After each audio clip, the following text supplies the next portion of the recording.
Hi there, you're listening to the Paralegals on Fire podcast show, where you'll be getting tips and actionable strategies that you can use right now to fast track your paralegal career.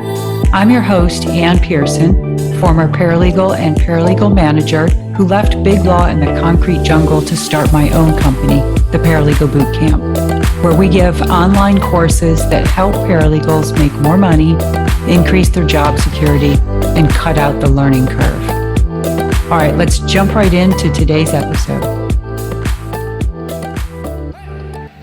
Welcome back. Well, first, I want to thank everyone who sent in their questions for this Ask Me Anything episode. It's our first one. In fact, I want to do another one next month. So if you have a question, any question that's paralegal related, grab the email contact info on the episode page on the website. How do you find the episode page? Well, go to paralegal-bootcamp.com, and then in the top menu up at the far right, select the resources, and you'll see a drop down where you can choose the podcast or the blog, and obviously choose the podcast. Oh, and before I forget, I've got a brand new resource for you if you're a new or somewhat new litigation paralegal. It's kind of a mix between an ebook and a workbook resource. It's called 3 Strategies to Transform Your Paralegal Career, a resource for new litigation paralegals. So you can grab your copy at the website, paralegal-bootcamp.com/strategies. Okay, let's jump into the first question. It looks like this person submitted 2 questions that I would normally read and probably answer separately. But as I just skimmed them before I hit the record button, they do look kind of similar, along the same lines anyway. So I'm just going to read them together and then maybe answer them separately. All right. So she writes, "Good morning, Miss Pearson. I hope you're doing well. This is so-and-so," and I do recognize her name. "I do have a question for you to answer on the podcast. Just yesterday, I got a couple of stern emails from my attorney because I was supposed to scan and email some documents for a real estate closing last Friday. Unfortunately, I had to leave early because I had a 2:30 appointment and was planning to make it back to the office to scan the documents and send them to the coordinator. But they closed and locked the office at 5 o'clock. I tried coming in this past Monday to catch up on it because I couldn't get in after hours on Friday, but the offices were still closed because of the holiday weekend. My attorney was upset with me because I didn't get it out on time, but I had an appointment that I couldn't miss. What can I do to make it up to my attorney so that he won't be mad at me?" Okay, and then she adds, "Also, I have another situation where I sent a demand package to the insurance adjuster via email, and I thought the email contained the medical records, but apparently when I forwarded the email to my attorney, the medical records and bills didn't show. Now it's getting to the point that I will call and email him and no response. What should I do?" Okay. And then she writes, "If you can help me, give me some pointers on what I should do or how I should handle the situation, I would most greatly appreciate it, because all I want to do is help my attorney and our clients to the best of my ability so that we get the best results." That's a really good motivating factor. I like that. All right, well, so let's talk about these 2 mistakes. With the first one, you asked, what can I do to make it up to the attorney? I wouldn't necessarily look at it like that. I would ask, what's the lesson in what happened there so that you can learn from it and not make it again? Okay, so we're talking about the first instance of leaving at 2:30 and not being able to get back into the office to do the closing documents. So what lesson can you learn from that?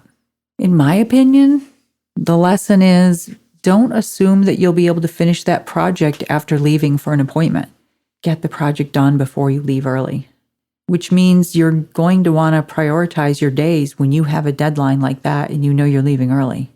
Now, looking back, because hindsight is always 20/20, right? But also, it's a lesson that I think we can take away. Knowing what you know now, what would you have done different that day? Knowing that you had to leave at 2:30 for an appointment that you couldn't miss, then the first thing I would do that day over everything else, no matter what else came across my plate, it would be to get those closing documents ready, to scan and email them out. Okay, well, what if she didn't have all the documents? Let's do some worst case scenario playing here. Maybe she's waiting on them from some outside party. What if those didn't come in before she was set to leave for the appointment? That's when I would reach out to the office manager, building security, or the attorney maybe, or anyone else that I could possibly get in touch with to see how I could get access to get back into the office in case it ran after 5. Now, another worst case or devil's advocate, we could say, well, you didn't know that the office locks up at 5. Now you know. So we've learned our lesson there. Next time we would do what? Find out how we're going to be able to get back in the office. Okay, so let's say, so you don't have the documents. Maybe they're from an outside party. And it's 2:30. Well, no, wait, let's jump back. Let's go back to the you didn't even know. Maybe you're new at this firm and you didn't even know that they lock up the office tight at 5 o'clock. Then I would call the attorney on his cell phone. When you arrived back at the office and you realized you couldn't get in, call that attorney. All right, well, what if she doesn't have the attorney's cell phone number? Then I'd be looking up on the outside of that office building for any number to call in case of an emergency. Usually they have a maintenance number on there or a property manager. Now you might be going, what? Anne, that's crazy. Yes, it's crazy. But as a paralegal, sometimes you've got to go above and beyond and figure out what's the workaround. Because I can guarantee you there's almost always a workaround. You've just got to keep figuring it out. Keep running the workaround ideas through your mind. You might be thinking, well, that's a lot of work. Yep, it is. You are right. It is a lot of work, which is why it would be better to prioritize your day and get it done before you leave for that appointment. The other thing I might add is that, and this is not to make you feel bad whatsoever, but this is what I probably would have done. If it's 2:15 and I know I have to leave by 2:30 for an appointment, and you wouldn't know this until you've been through it, right? You've been through it now, so now you know. You didn't know then. So this is, I'm not trying to make you feel bad. It's giving you ideas for next time. And this is what I would have done, but I'm giving it 30 years of experience of things that have happened. So it's 2:15. I know I have to leave by 2:30. I don't have all the closing documents because I'm relying on them coming in from other places maybe. But I know that these closing documents must go out today. They must go out today. I'd be calling the place that I have that appointment with and reschedule the appointment. That may not be the answer you want to hear, but that's what I would consider doing next time when something like this happens. Look, I know it's stressful being a paralegal with all these deadlines, but it's even more stressful when you miss those deadlines and you now have to deal with an attorney who's questioning your judgment, because that's what it is. You have to make a judgment call on what to do almost every single day as a paralegal. And unfortunately, most of the time, the right judgment call in the eyes of the attorney is do whatever it takes to not miss that deadline.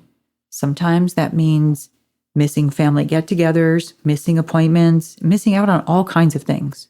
Now, that's not to say you always have to choose the deadline over your personal life, but when you do, you have to be prepared that they're not going to be happy about it. Will they get over it? Probably. But I think the only way for you to, quote, make it up for them is to not miss the deadline again. It's been my experience with attorneys that you can talk all you want about this or that or this or that, but they usually just need to see action. All right, let me jump back to the second half of that question. Read it real quick. Oh, okay. It's the mistake of not attaching the medical records to the email. That's an easy one. Put something in place where that doesn't ever happen again, like attaching the documents before you write out the email, or at least before you put the recipient's name in there. We all make mistakes. That's a typical mistake. I bet you anybody listening, give me a hand raise if you're able to, if you're driving your car or just sitting there listening, or you're on the treadmill listening to this, give me a hand raise if you've ever sent an email and you forgot to send the attachment. So, with that one, don't beat yourself up on it. I think you're taking that one a little bit too seriously, but it's because of the prior mistake. So you feel like your mistakes are compounding each other. One other thing I would add here, especially since you wrote about these two mistakes and they were back to back. One thing that you have to be careful of is having the mindset that you always mess up and you make mistakes. Because then this next time you do a project for this attorney, you are going to be so focused on mistakes that you probably will make a mistake. So you got to be able to flip your mindset and say, I can do this. I'm a good paralegal. I made a couple mistakes. Everybody makes mistakes. They're not going to happen again. I learned a lesson from them. So be careful not to get into that really deep, dark mindset. One thing I would add, and I know this was already a long answer, but I want to add something about how you're stressed about the relationship with your attorney as a result of both of these mistakes happening kind of back to back. One thing I think that would help improve things between you and your attorney is to go talk to your attorney. When you do, start with acknowledging that you made a mistake. Don't add anything like, but I thought I'd be back in time, or I didn't know the office locks up tight at 5 o'clock. Don't add anything to it. Just acknowledge that you made a mistake that didn't look good for the firm, however you want to word it, but don't make it to where the other person is immediately put on the defensive. Instead, use words that are going to start an open and honest conversation. Remember back in that episode where I interviewed Molly McGrath and she said that having courageous conversations allow us to grow as professionals? She's right. Regardless of the outcome of the conversation, you will experience growth. And I think it'll be the start to repairing that relationship with your attorney. All right. Number 2, technically question number 3, but the second person. Can loyalty hurt you in the end when trying to further develop your career? I have been with my law firm for almost 15 years and find that the only reason I have stayed at the firm is because I am loyal to my boss. If he was to retire tomorrow, I do not find myself staying with the firm. Is this bad? Ooh, I love that. Is this bad? Absolutely not at all.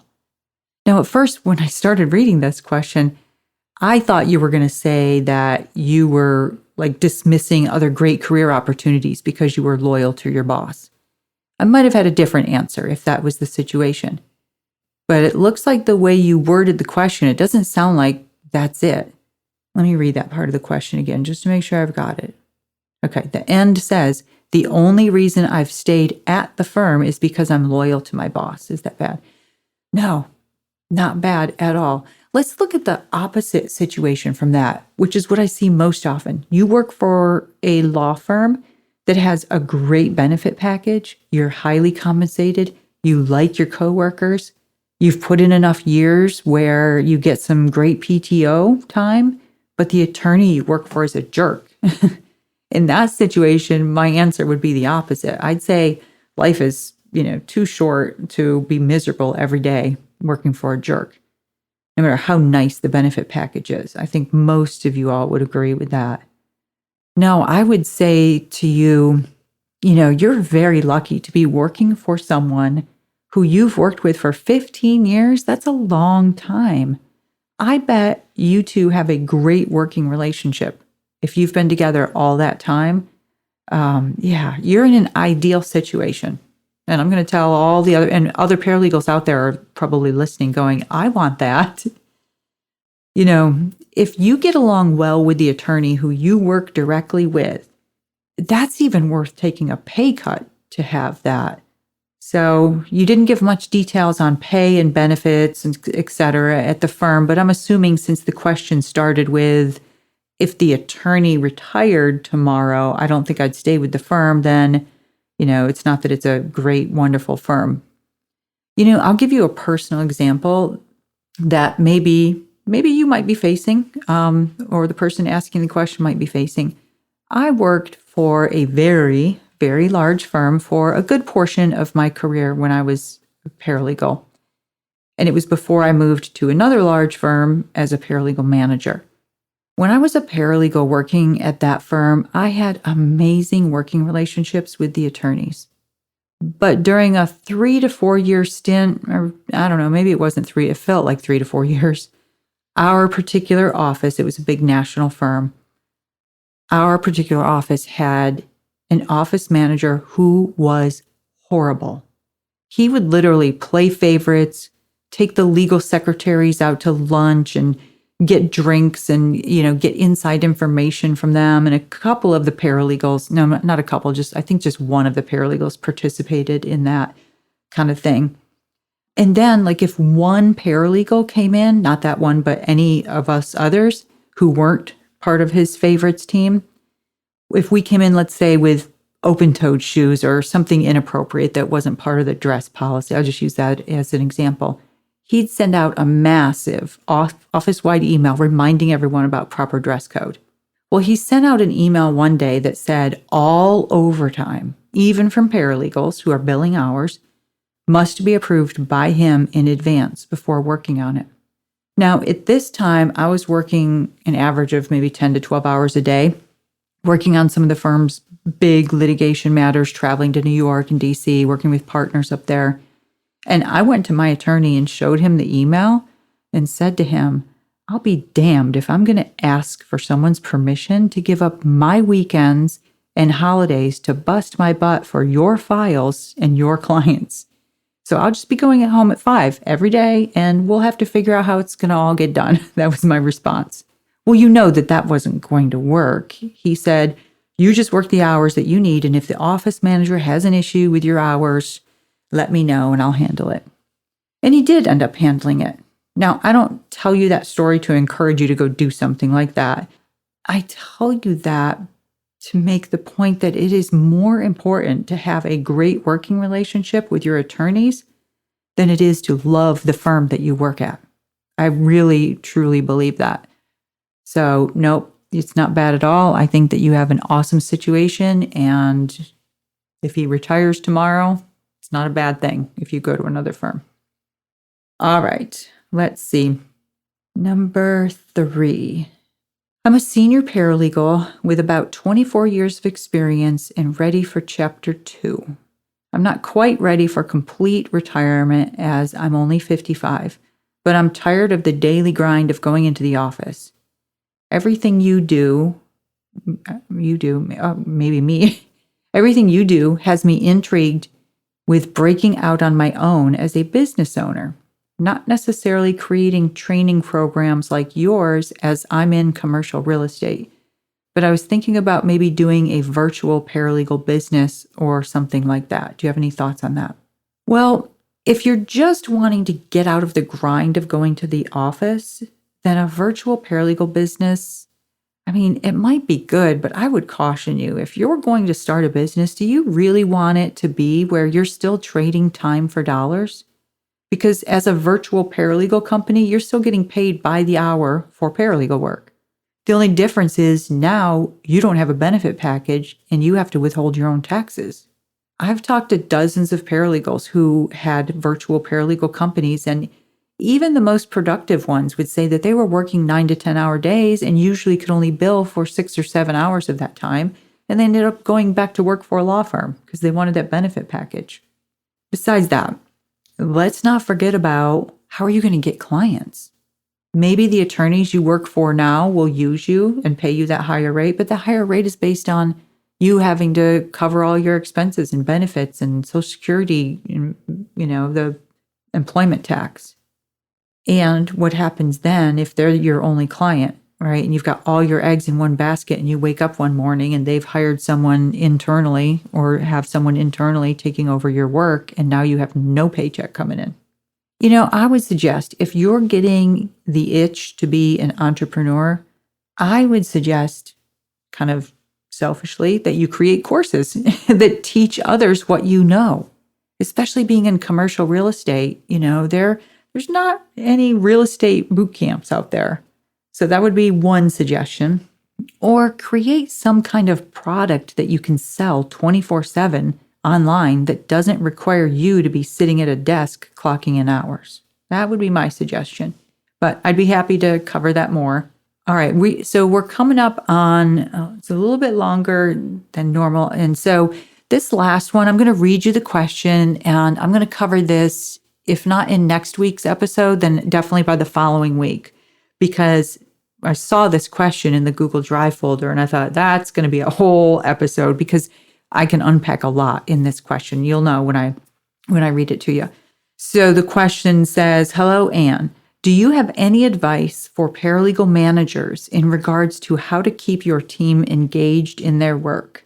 I'm also curious to hear your thoughts on how to encourage the paralegals that you manage to sharpen their skills. Finally, what are some of the characteristics of a good paralegal manager?"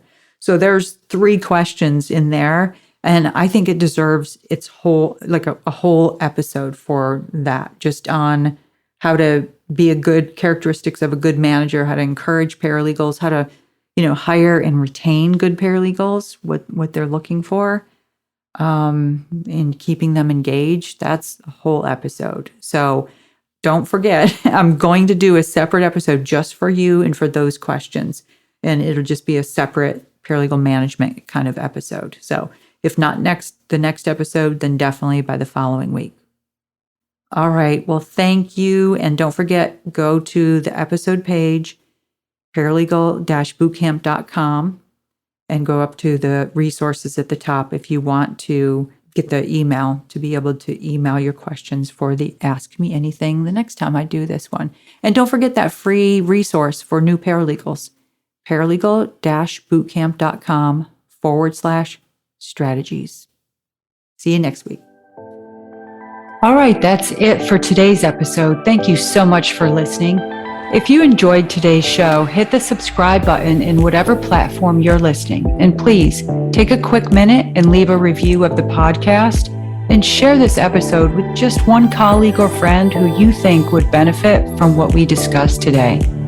Share the knowledge, and the entire paralegal profession elevates. See you next week. Bye for now.